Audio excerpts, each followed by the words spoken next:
Hi there, welcome to TG English. Today we are going to study more about mind. ዛሬ ደግሞ ማስተምራችሁ ምንድነው ባለፈው I don't mind, you don't mind ቅር ካላለሽ የሚለውን አስተምራችኋለሁ እና አሁን ሳስበው ማይንድ በጣም በብዙ ነገሮች ይገለጻል። ማይንድ በጣም ብዙ ትርጉሞች አሉት እና አንዱን ብቻ ቅር ይልሻልን ብቻ ካስተማርኳችሁ ሁልጊዜ ማይንድ እንደዛ ሊመስላችሁ ይችላል።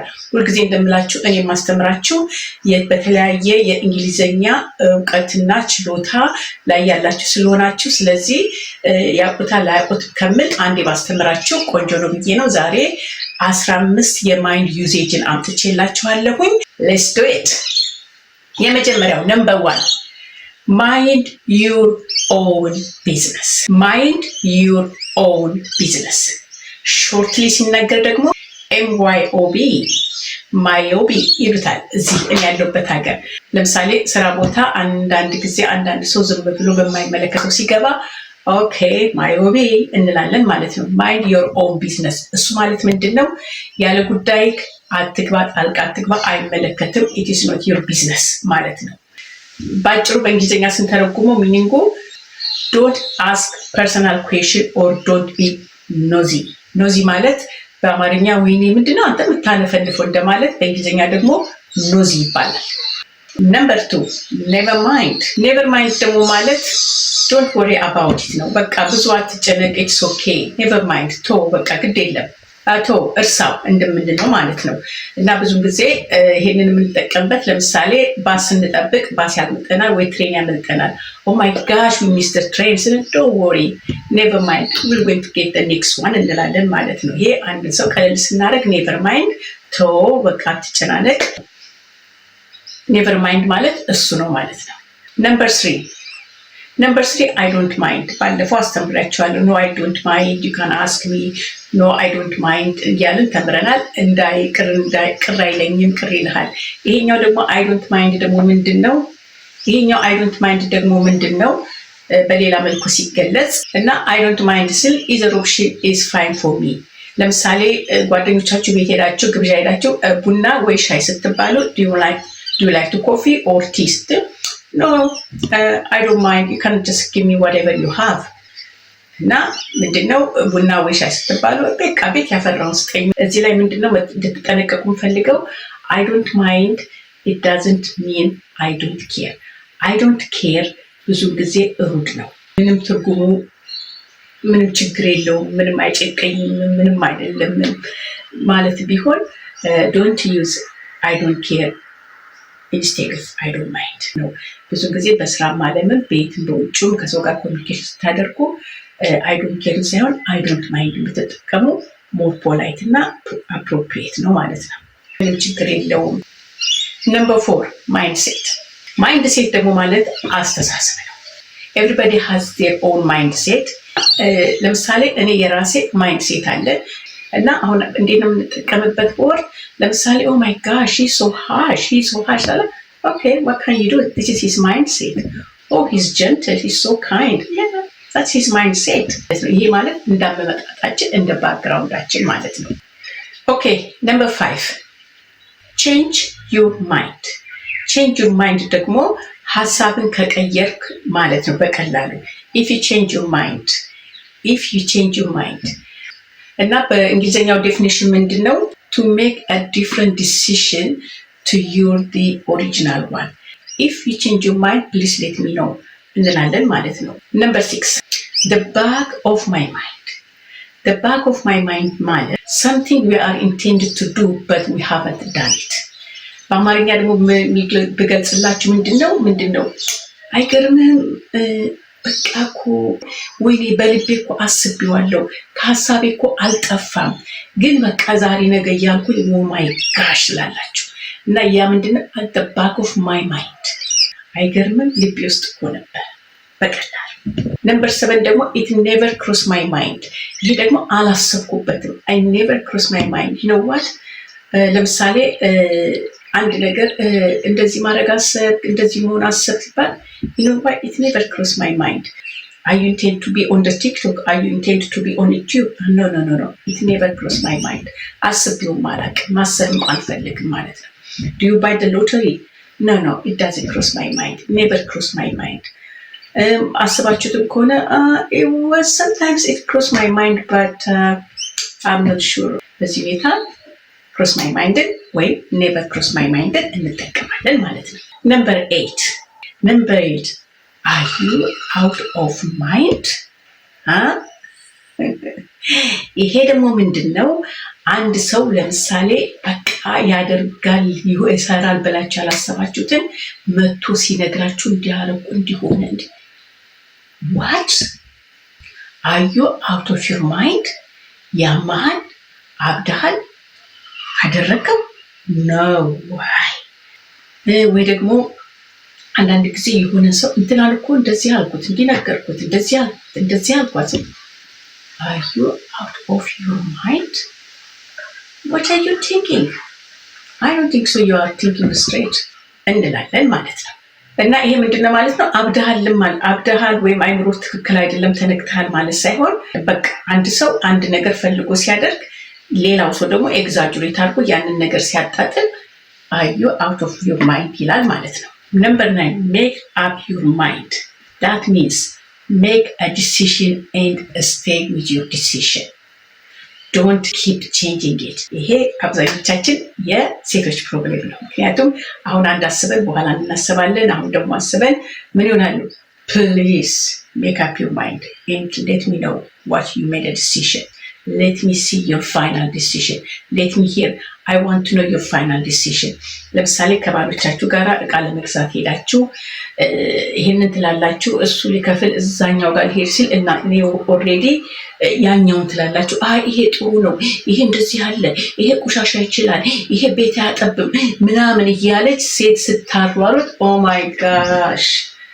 Please make up your mind. Please እባክሽን ወስኝና ገዝተን እንሂድ Do you like coffee? Do you like tea? No, make up your mind. Just let me know. Would you like coffee or would you like tea? Tell me what you want. Make up your mind. እንደዛ ማለት Number 10, mind your steps. Mind your steps ሁለት ነገር ያዘለ ነው። አንደኛው ምንድነው? አሁን ለምሳሌ እዚህ ባለሁበት ሀገር every train station ውስጥ እነዚህ እስኬሌተሮች አሉ የምንወርድበትና የምንወጣ እሱ የምንወርድበትም የምንወጣበትም ፊት ለፊት በትልቁ ማይንድ ዩር ስቴፕስ የሚል በየቦታው በቢጫ በቀይ በአረንጓዴ ተለጥፏል። ምክንያቱም ብዙ ሰዎች እስኬሌተር ውስጥ ሆነው ስልካቸውን ቼክ ያደርጋሉ እየወረዱ እና ልክ እዛ ጋር ሲደርሱ ስልካቸው ላይ አቴንሽናቸው ከሆነ ምንድነው እየተንከባለሉ ይወድቃሉ። እየወጡም ካለ ልክ መውጫው ጋር እግራቸውን ዘለው መሬቱ ላይ እንደማድረግ ስልካቸው ላይ በብዛት ስለሚያተኩሩ እንደዛ እየወደቁ እዚህ ሀገር በጣም ብዙ አክሲደንት እየተፈጠረ ነው ይፈጠራል። እና እነሱም በተቻላቸው መጠን ይናገራሉ ያስተምራሉ ግን ብዙ ሰው ብዙም አይሰማም። ያው ከትሬን ላይ ሲወርድ አንድ ሰዓት ላይ ምናምን ቆይቶ ቶሎ ስልኩን ቼክ ማድረግ ይፈልጋል እና ምን አድርገዋል በሙሉ ማይንድ ስቴፕስ አድርገዋል። እና አንድ ሰው ከፈረጠ ከተንከባለለ ከወደቀ ከሞተም ካምፓኒው አይጠየቅበትም ኢንሹራንስም አይከፍልም ለዛ ሰው ደሙ እንደመከልቡ ነው ሞቶ እግሩ ከተሰበረ ነው ተሰብሮ ይቀራል እንጂ ምንም አይነት እርዳታ ከካምፓኒው አያገኝም። ያ ማይንድ ስቴፕስ ይላል። አንዳንድ ጊዜ ደግሞ ግሮሰሪ ስትገቡ ሆቴል ስትገቡ በየቦታው በድርጅቶች ስትገቡ ቤቱ እየተጸዳ ከሆነ ወይም ይሆን ነገር ፈሶ ረጥቦ ከሆነ ብዙ ጊዜ ቢጫ ወይም ቀይ ሳይኔጅ አላቸው እና እሱን ያስቀምጣሉ ዌት ፍሎር ይላሉ ማይንድ ስቴፕስ ይላሉ። ደረጃም ላይ አንዳንድ ጊዜ እንደዛ ላይ ያደርጋሉ። ምክንያቱም ያ ሰው ድንገት ተሳስቶ አንድ ነገር ቢያደርግና አደጋ ቢደርስበት ያ ድርጅት ተጠያቂ አይደለም። ምክንያቱም እዚህ ሀገር እንደዚህ አይነት ችግር ከተፈጠረ ኢንሹራንስ በጣም ብዙ ነው የሚያስከፍለው ያን ድርጅቱን እና ያንን አቮይድ ለማድረግ ማይንድ ስቴፕ ያደርጋሉ። that is another tip. The second one is ለምሳሌ አንዳንድ ሰው በሰፈራችሁ በአካባቢያችሁ ደህና ሰው የነበረ አካሄዱ ወይም ቤተሰብ ውስጥ ከሆነ ከመጥፎ እንግዲህ ከአጉል ልጆች ጋር ይውላል። በእናንተ ማይንድ ሴት ዛሬ ማን አጉል ማን የትኛው አጉል የትኛው መጥፎ የትኛው ጥሩ መሆኑን ነገሩ ጠፍቶናል። ምክንያቱም እዚህ ቲክቶክ ላይ ራሱ የምናየው እኛ መጥፎ ነው የምንለው በጣም በብዙ ሺህ ፎሎወር እና ብዙ ሺህ ላይክ አለው። እኛ ጥሩ ነው የምንለውም ደግሞ በዛው አለው እና ኢትስ አወር ማይንድ ሴት ነው እና ያ ሰው አካሄዱ ካስመሰለ you know what you better mind your steps እንላለን ማለት ነው። እና አያያዝህ አላማረኝም፣ ሁኔታ አካሄድ ካላማረኝም እና please think about it what you are doing it's not a good thing ማለት ነው። እና ያ ሁለት እንትን አለው ማለት ነው mind your steps። number 11 mind your language mind your language። ልጆቻችሁ እንደዚህ ብላችሁ ታውቃላችሁ? ያ ብዙ ጊዜ ልጆች ሲጫወቱ ሳያስቡት አንዱን ወንድማቸውን እህታቸውን አብረው የሚጫወተውን መጥፎ ንግግር ሲናገሩ hey boy mind your language you are not supposed to say like that ይላሉ ማለት ነው። no he hits me because no he just pushed me he just shoved me ይሄ ለልጆች ነው። ለትልልቆች ደግሞ እና ብዙ ለምሳሌ ተማሪዎች ግር ብለው ትሬን ውስጥ ወይ ባስ ከገቡ ኤፍ ዛት ይላሉ እና አዳልቶች እዛ ውስጥ ያሉ አዳልቶች ምን ያሉ hey man you better mind your language ይላሉ ማለት ነው። ምክንያቱም እንደዚህ አይነት ንግግር አያስፈልግም ማለት ነው በፓብሊክ ኤሪያ ላይ። እና ብዙውን ጊዜ አንዳንድ ሰው እንደዚህ አይነት ሩድ ንግግርና ወይም አላስፈላጊ ነገር ሲያወራ ቦታ አለው። ለምሳሌ ወንዶች ብቻችሁ ተሰብስባችሁ ሴቶች ብቻችን ተሰብስበን የምናወራውና የምንጠቀምበት ወር አንድ ላይ ስንሆን ጥሩ ላይሆን ይችላል። ስለዚህ mind your language there is a kids around us mind your language there is a lady around us ይላሉ ማለት ነው። በዛ አይነት አርመ ተናገር፣ ንግግርን አስተካክል፣ አርመ ተናገር ማለት ነው። ሌላ ያለው አይመስለኝም በአማርኛ።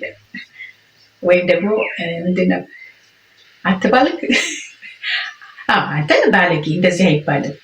ልክ ነው፣ አንተ ባለጌ እንደሱ አይባልም። ይሄ ብልግና አነጋገር ነው እንደማለት ነው ማለት ነው። Number 12 speak your mind speak your mind ደግሞ ማለት you say something firmly and honestly what you are thinking about a situation speak your mind ማለት ምንድነው? በአማርኛ አፉ እንደመጣለት የሚናገር ነው። አሁን አንዳንድ ጊዜ አንዳንድ ሰው የሆነ ነገር ተባብላችሁ የሆነ ነገር ተነጋግራችሁ ስለ አንድ ነገር ልክ ሌላ ያ ሰው ሲመጣ ስለተነጋገራችሁ አንተ እንደዚህ ምናምን ብሎ ይላል። ሆነስቲንግ ቢሆን ያ he say because he is saying whatever he heard እና ያ ሰው ያለው የሰማውን ነው። ግን አንዳንድ ጊዜ የሰማችሁትን ያያችሁትን ዝም ብላችሁ አትናገሩም። you have to think twice before you say something ምክንያቱም even እውነትም ቢሆን አንዳንድ ሰው አላስፈላጊ አፕሴት ማድረግ ኦፌንድ ማድረግ ማበሳጨት መዘርቀት ጥሩ አይደለም። ለምሳሌ አንድ ሰው ኦቨርዌይት የሆነ ሰው ፊት ለፊታችሁ ሲመጣ you are fat አትሉ። that person is fat is overweight ወዶ አይደለም በቃ ያ ወይ እግዚአብሔር ሲፈጥረው እንደሱ ተፈጥሯል ወይ ደግሞ የሆነ ችግር አለ እና በጣም እንደዛ አይነቱን ሰው ስታዩ አንኮምፎርታብል ፋት ስታይ ጋሽ አፋት ወይም ደግሞ ፍጥጥ አድርጋችሁ ወይኔ አንተ ምን ሆነሃል እንደዚህ እስከምትወፍር ምናምን ስትሉት ምናልባት ያ ኦነስት ትሆናላችሁ። ያ ሰው ኦቨርዌይት ነው። ግን እንደዛ ማለት ጥሩ አይደለም። እሱ አንደኛው ነው። ሁለተኛው ነው አንዳንድ ጊዜ ወይ መስሪያ ቤት ውስጥ የሆነ ነገር ይፈጠርና የሆነ ነገር ታዩና እናንተም ትጠየቁበት ኬዝ ይሆናል ማለት ነው። እናንተም ይቦል የምታረጉበት እና ልናገር አልናገር ስታሉ no just speak your mind እውነተኛውን ንገራቸው። speak your mind if you speak your mind you won't be in trouble please let me know the truth ብሎ ያ ሰው ሲያፋጥጣችሁ ያን ጊዜ ደግሞ ውስጣችሁ ያለውን ትናገራላችሁ። ግን አብዛኛውን ጊዜ speak your mind ማለት ብዙውን ጊዜ አፉ እንደመጣ የሚናገር ነው ማለት ዘርጣጭ anyway if I'm wrong please don't give me a hard time just forget it okay number 13 losing your mind are you losing your mind ይሄ ደግሞ ማለት ቅድም are you out of your mind ጋር ይለያያል። are you out of your mind እንዲያማህሉ አብጋል ወይ እንደምታደርገው ነው የሚለው። losing your mind ግን ማለት he lost his mind he's losing his mind she's losing her mind ሲባል ጤነኛ አይደለችም፣ ችግር አለባት። የአይምሮ ችግር ስላለባት she is mad or she's crazy ከማለት she losing her mind ይሄ ሪስፔክት የሆነ የዛን ሰው ኦፌንድ ሳያደርግ እኛን ራሳችንን ለምሳሌ what happened is she okay ሲባል ነው I think she's losing her mind እንላለን ማለት ነው። አንዳንድ ጊዜ ደግሞ አንዳንድ ሰዎች የሆነ ክሬዚ ነገር ሲሰሩ definitely ሳናጣራ ምን ሳንል she's losing her mind oh my gosh I think she's losing her mind እቺ ሴትዮ አብዳለች። እብድ መሆን አለባት። Oh my, you are losing your mind. Peace of mind. Peace of mind is በጣም ጥሩ ነገር. That means it's a state of calmness, peacefulness. A state of calmness, carefree and peacefulness. Make your life easy as much as possible. Now you don't know peace of mind. ምንድነው peace of mind? መረጋጋት። በቃ አንድ ነገር የምናደርገው ነገር ለመረጋጋት የሚያስችለንን ሁኔታ መፍጠር ማለት ነው። ለምሳሌ ቪዛ ልንጠይቅ ብንሄድ ለቪዛው ይሄን ማምጣት አለባችሁ ሲሉን እኛ ደግሞ ጨመር አድርገን ሌሎች ዶክሜንቶች ይዘን እንሄዳለን። You know what? Why we are doing that? Just for the peace of mind. Just to get peace of mind. In case if they ask us more document, rather than to say no, I didn't have it or I didn't bring it, we're going to give it to them. So peace of mind እንደዛ ነው። ለምሳሌ ሆነ ግብዣ ቦታ ስትሄዱ ድሬሲንግ አፕ ሆናችሁ በጣም ላይት የሆነ የሳመር አለባበስ ስትለብሱ ምንድነው ሹራብ ወይም ካፖርት ነገር መያዝ አለባችሁ። In case if it is cold, it is a peace of mind. Having that jacket with you, bringing that jacket with you, it is a peace of mind. እና በአማርኛ ደግሞ አረ ለማንኛውም ያዥ እቃ ልትገዙ ስትሄዱ ብር ጨምር አድርጋችሁ ትሄዳላችሁ። ኢንኬዝ የምትገዙት እቃ ዋጋው ጨምሮ ካገኛችሁ እንደገና ከመመለስ በኪሳችሁ ያዛችሁት ትርፍ ገንዘብ ጨምራችሁ ትገዛላችሁ። ያ ምን ይሰጣችኋል? ፒስ ኦፍ ማይንድ ይሰጣችኋል ማለት ነው። keep it in mind or bear it in mind። ይሄ ደግሞ ምንድነው? Just keep it in mind means you'll remember that piece of information whenever you need it, soon or later. ለምሳሌ ሱፐርማርኬት በ9 o'clock in the morning ይከፈታል ብዬ እነግራችኋለሁ። No, it's okay, I don't shop in that supermarket ትለኛላችሁ። No, just keep it in mind, just in case if you need it እንላለን ማለት ነው። እና ምንድነው keep in mind ለማንኛውም ያዘው፣ ለማንኛውም ልብ በለው፣ ለማንኛውም ልብ አድርገው፣ ልብ በለው፣ ልብ አድርገው in case ትፈልገው ይሆናል ማለት ነው። Okay, ladies and gentlemen, we did it. We done 15 way of how to use the words mind. By the way, this is not the only one we have. They have so many usage of mind. ሄዳችሁ ጉግል ላይ ጉግል ብታደርጉት you get many of them. But as for me, I just chose this 51 to give you awareness to use minds in different ways and different phrases. Okay, ladies and gentlemen, we're done for a day.